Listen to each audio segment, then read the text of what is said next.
एक लिमिट होती है, एक सीमा होती है, कोई आदमी कितने सामान इस्तेमाल करे, कितने सामान खरीदे। एक आदमी एक दिन में 2 जोड़ी कपड़े पहन सकता है, 100 जोड़ी तो नहीं पहन सकता। एक आदमी एक दिन में 2-3 बार पेस्ट कर सकता है, 50 बार तो नहीं कर सकता।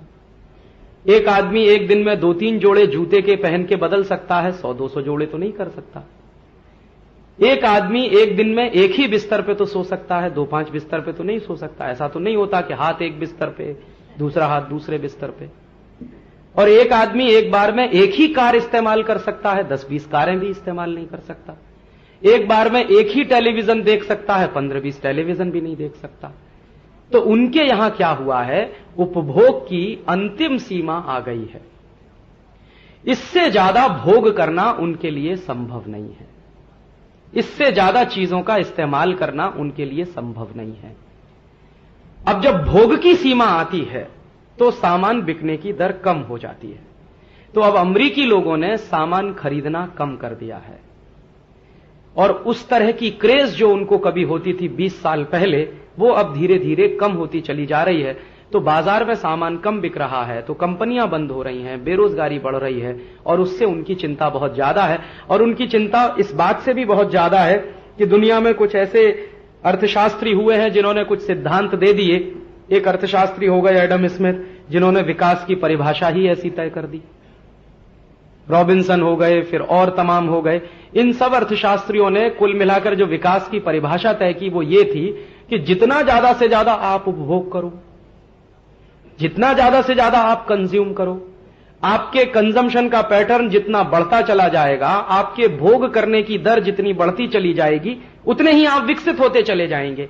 तो विकास की उन्होंने एक परिभाषा दे दी। दुर्भाग्य से ये अमेरिका और यूरोप वाले देश सब उसी में फंस गए कि ज्यादा से ज्यादा भोग करना है, ज्यादा से ज्यादा उपभोग करना है, तो उत्पादन भी ज्यादा से ज्यादा करना है, तो भोग करने की कोई सीमा नहीं होनी चाहिए, तो विकास उसी से होगा।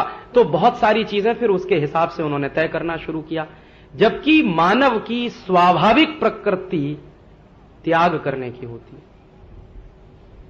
वो चाहे अमेरिका का हो चाहे भारत का हो। कुछ देर के लिए आप उसको जबरदस्ती भोग कराने में डाल सकते हैं, लेकिन अगर आप उसकी नेचुरल टेंडेंसी के बारे में समझने की कोशिश करें, नेचुरल इंस्टिंक्ट के बारे में समझने की कोशिश करें, तो वो त्याग करने की ही होती है। इसलिए भारत के मनीषियों में और अमेरिकी अर्थशास्त्रियों में बड़ा भारी फर्क रहा। यहां के मनीषियों ने विकास की एक ऐसी कल्पना की जिसमें आपसे कहा गया तेन त्यक्तेन भुंजी था, ईशावास्यम इदम सर्वम यत्किंच जगत्याम जगत तेन त्यक्तेन भुंजी था। हिंदुस्तान की सबसे बड़ी फिलॉसफी है तेन त्यक्तेन भुंजी था, त्याग पूर्वक भोग। त्याग भी नहीं, भोग भी नहीं, त्याग पूर्वक भोग। तो आप मनुष्य हैं, मानस हैं, और अगर आप त्याग में निकल गए तो आप फिर ईश्वर हैं। किसी भी समाज में त्याग करने वालों को ईश्वर मान लिया गया, वो भारत में ही मिलेगा आपको। उदाहरण के लिए भगवान राम महल में रहते हैं, दशरथ के बेटे हैं, राजकुमार हैं, तब तक उनको कोई नहीं पूजता। जब महल छोड़ दिया, राजकुमारी छोड़ दी, सब कुछ ऐशो आराम छोड़ दिया और 14 साल तपस्या करने के लिए चले गए, तो मर्यादा पुरुषोत्तम हो गए। तो हम तो मर्यादा पुरुषोत्तम की पूजा करते हैं ना, राजकुमार राम की पूजा तो कोई नहीं करता इस देश में। या महात्मा बुद्ध जब अपने ऐशो आराम छोड़कर साधना के पथ पर निकले, उन्हीं गौतम बुद्ध की पूजा की जाती है ना, उसके पहले वाले की तो कोई नहीं करता। या महावीर स्वामी सब कुछ छोड़ा, ऐशो आराम छोड़ा, महल छोड़ा, सब कुछ छोड़ दिया, साधना की, तो तीर्थंकर हो गए, ईश्वर मान लिए गए। माने हिंदुस्तान में जो जितना ज्यादा त्याग करे वो उतना ही ऊंचा, माने जो जितना त्याग करे वो उतना ही विकसित, और विकास के उस चरम पर कि हम सब उसके सामने झुकना शुरू कर दें। हमारे देश में आप और हम सब साधु संतों के सामने झुकते हैं तो उनके त्याग के कारण। भोग में नहीं झुकता है कोई भी आदमी, तो भोग में झुकने का संभव भी नहीं है। तो यहां तो त्याग आधारित विकास रहा, और वहां तो भोग आधारित विकास रहा। त्याग आधारित विकास लंबे समय तक चलता है। 2000 साल चलेगा, 5000 साल चलेगा, 10,000 साल चलेगा, 25,000 साल भी चल सकता है, 1-8 लाख वर्ष तक भी चल सकता है, क्योंकि सस्टेनेबल होता है। भोग आधारित विकास तो 50 साल में ही खड्डे में पहुंच जाता है, क्योंकि लगातार भोग करते करते आदमी एक ऐसी सीमा पर पहुंचता है कि वहां फिर पशु में और उसमें कोई फर्क नहीं दिखाई देता, और फिर उसके जीवन का वो आखिरी हिस्सा होता है। और हम त्यागमय हैं, ये प्रकृति भी है हमारी। जैसे मैं कभी किसी आदमी से कहता हूं, कुछ लोग जो अमेरिकन हो गए हैं, बहुत दिमाग से वेस्टर्न हो गए, मेरे बहुत दोस्त हैं, मेरे साथ पढ़ते थे, दिमाग से अमेरिकन हो गए, शरीर से हिंदुस्तानी दिखते हैं, मुझसे अक्सर बहस करते हैं, कहते हैं क्या फालतू की बात करते हो, क्योंकि उन्होंने कीन्स पढ़ा है, एडम स्मिथ पढ़ा है, रॉबिन्सन को पढ़ा है, मैंने तेन तक तेन भुंजी था पढ़ा। तो मैं कहता हूं भाई कि त्याग आधारित ही विकास दुनिया में चल सकता है, वो ही सस्टेनेबल हो सकता है। वो कहते हैं कि तब फिर डेवलपमेंट कैसे होगा? मैंने कहा डेवलपमेंट भी उसी में होगा, उसी के आधार पर होगा।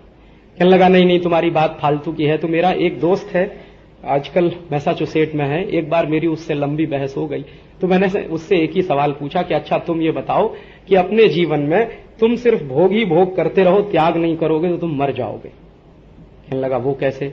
मैंने कहा ये बताओ सवेरे सवेरे तुम टॉयलेट क्या करने जाते हो? त्याग करने जाते हो, भोग करने जाते हो?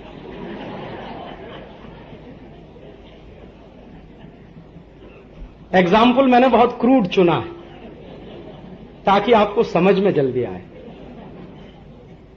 और मान लीजिए हम रात को सोए और सवेरे उठ के हमने तय किया कि हम कुछ भी त्याग नहीं करेंगे,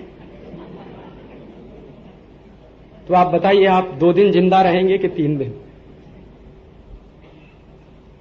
माने त्याग से ही चलता है आदमी, और ये एक स्वाभाविक प्रक्रिया है, इसमें सोचना नहीं पड़ता है। और जो स्वाभाविक प्रक्रिया के आधार पर आप कोई अगर पद्धति बनाए या विकास की दर तय करें या विकास के मानक तय करें, वो ज्यादा लंबे समय तक टिकता है।